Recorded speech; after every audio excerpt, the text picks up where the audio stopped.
Hey guys, Midnight Philosopher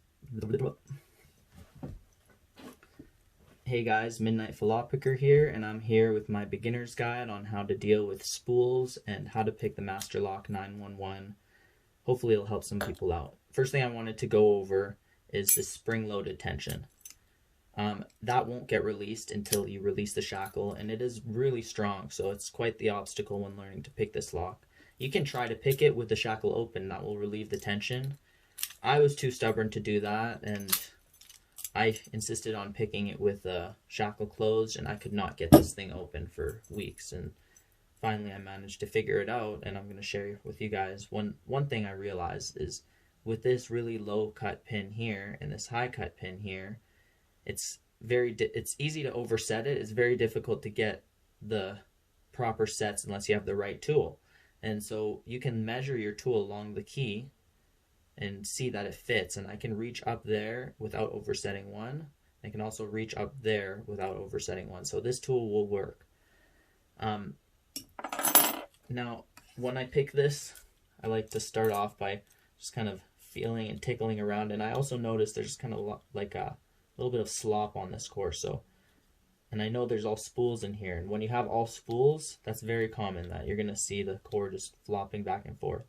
It's also floppy inside of the container here, so a lot of that slop is just the core itself moving around inside, so that masks a lot of the feedback that you get with this lock, and you just have to get used to the feeling of the difference between the two. So I start off with a nice hard push, and I loosen up on that tension. I'm just going to kind of tickle the pins a little bit, see if I fall into a false set by doing that.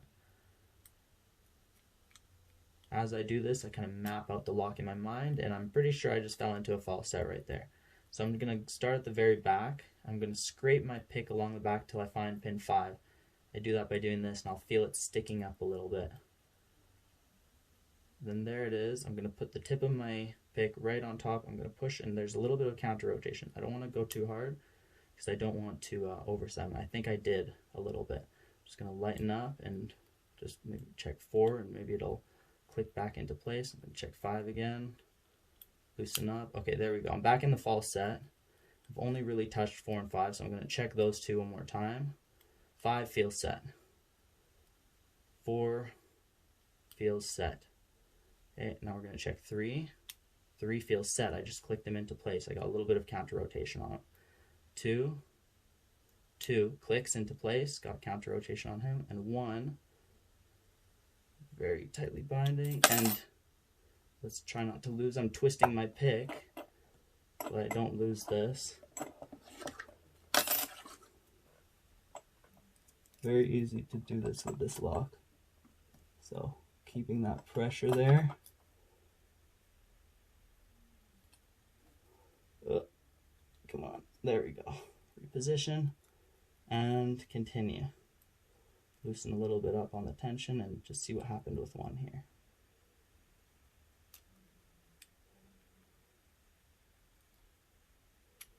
Okay, yeah, 1 feels pretty tight now.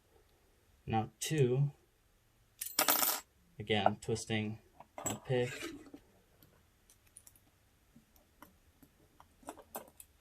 Got my tensioner back in.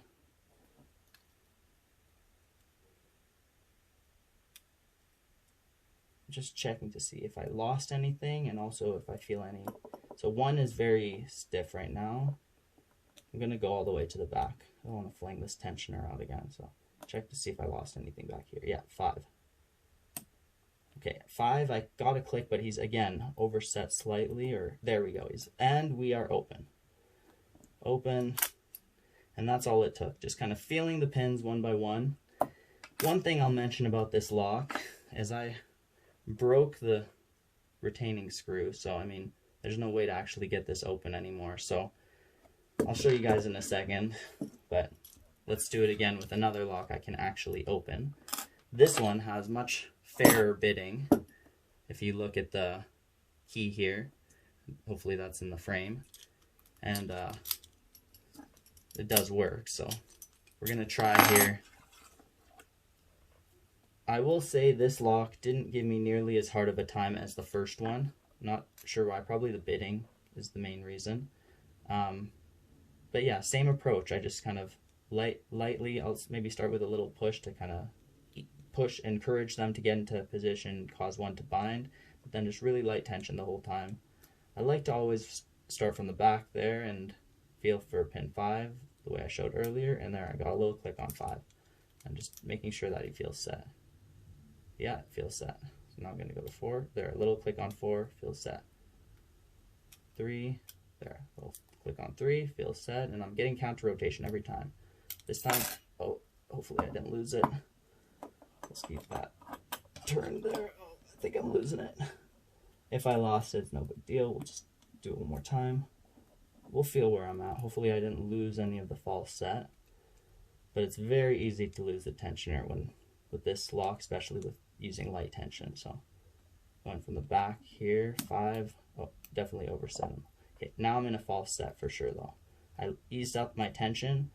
When I get a false set or when I overset like that, I ease up on my tension, not all the way because I don't want to lose everything, and I just try to catch it on the way down once I feel that pin drop. There, counter rotation on 3. I'm pretty sure you got set, but it felt a little awkward. I'll just double check the rest of them.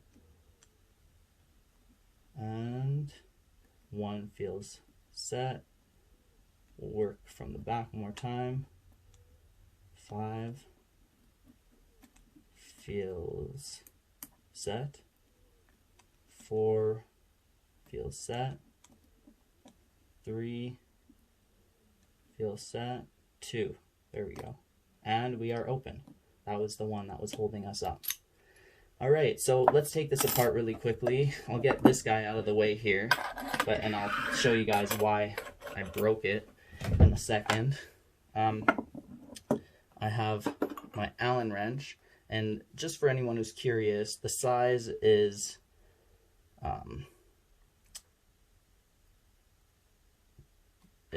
here it says, honestly, I don't even know. It says 1/16, and then the next one is 5/64.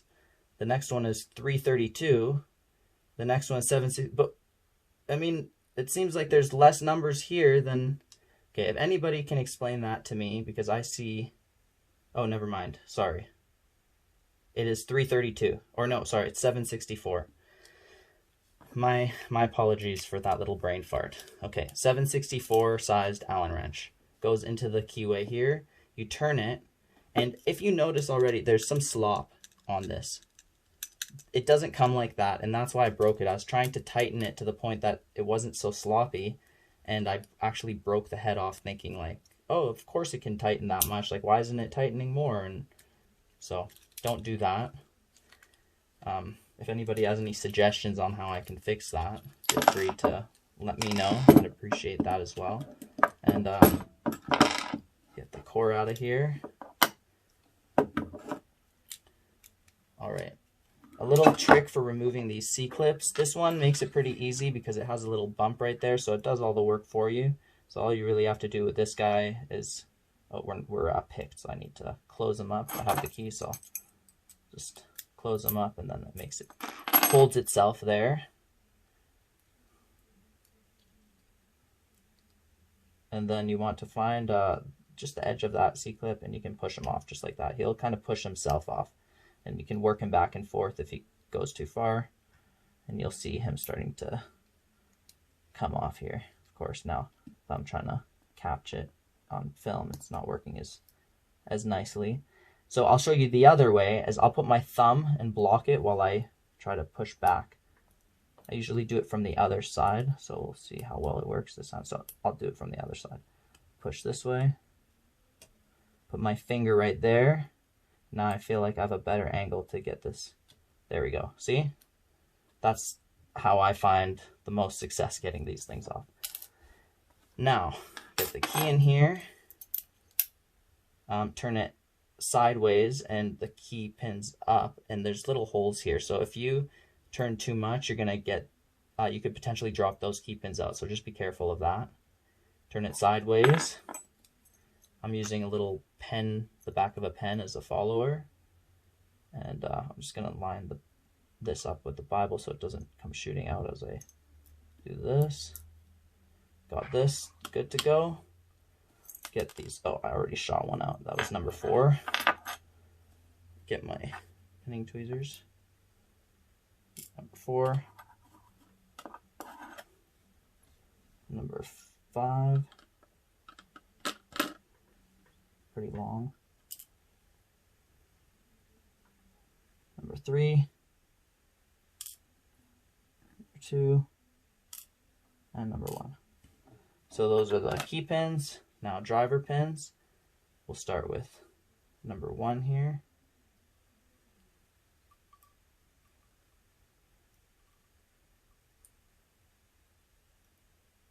It's a spool, and I already have gutted this lock before, so I know they're all spools, but I'm just going to show you guys.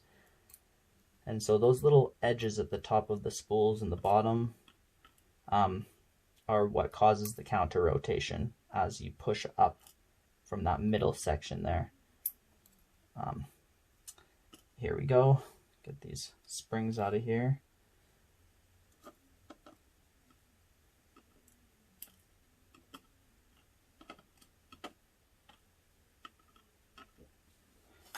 All right.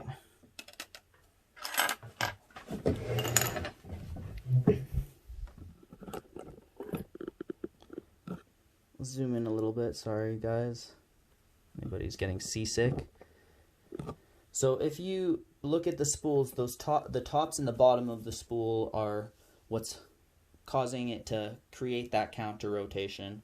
We just have regular spools in 1 to 5 and then regular key pins. So great practice lock, and it's a lot of fun. I'll start putting it together really quick because the video's not too long. I mean, it's relatively long, but for beginners, I figure if you're interested in watching, I'll show that process.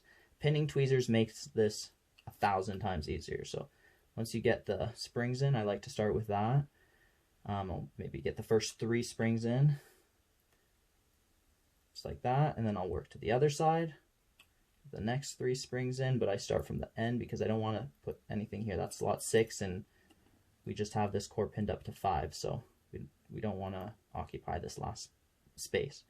Next, I'm going to start with my follower because, or I mean my core, because then I know it'll fit properly on the way back. I don't have a proper follower that goes all the way through, so I just line it up kind of sideways. I don't want it to be downwards because these holes, the driver pins will shoot up in them, and I don't want it to be sideways here because when I try to push the follower through, this little gap between the follower and the actual core will, the driver pins will shoot up from there. So I just turn it just slightly enough like this that the holes at the top are blocked by this, and then the driver pins are blocked by this. That way when I push the follower through, I don't make any pins go where they're not supposed to go. So working from this point, I'll just get the first 2 in there, starting from 4 and 5. So I open up those 3 visible slots. I get in my number 4 spool, put it in the correct slot, and it might not stick up well for you. So I kind of push my follower there, and I will push it in as I push down on the spool, and I'm doing it pretty delicately because I don't want it to come flying out at me. There we go. Now number 5. Same thing. If I can get a grip on him. Try to hold him by the top of the head there, and then same thing. Put a little bit of pressure so he doesn't come flying out. Push down just gently, and then he comes there. So now I can take my follower very carefully that I don't shift the position of the core. See, it doesn't fit on this side. That's why I can't push it all the way through. If you have the proper follower, you can just use the same one the whole time and push it all the way through. So now I got the follower there. Now I can core here. And we're going to work from slot 3. Make sure I don't open up slot 4 and accidentally shoot out the spool that we had placed there earlier.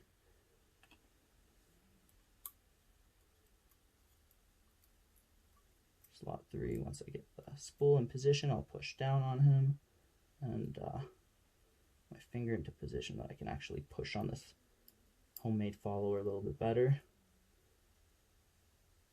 push down. There we go. Covered him up with the follower. Always do everything delicately so you don't break your springs or make something go flying out or something. And with practice makes perfect. Push down on the pin, cover him up. Last pin to go. Push him down in here. And he's all covered up.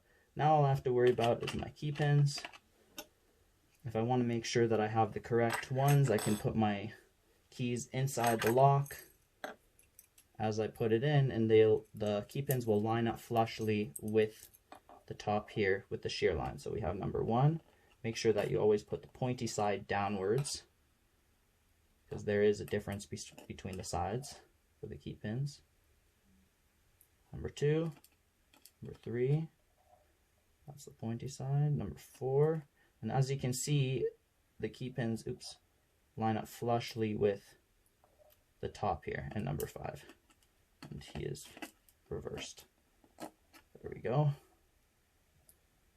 So now I know I have the right order, so I can actually, I don't need to take my key out, but I find it makes it harder to hold. So I'm going to take the key out, and I'm going to put this in. And I don't want to put it in this way because it's going to get stuck on the first pin.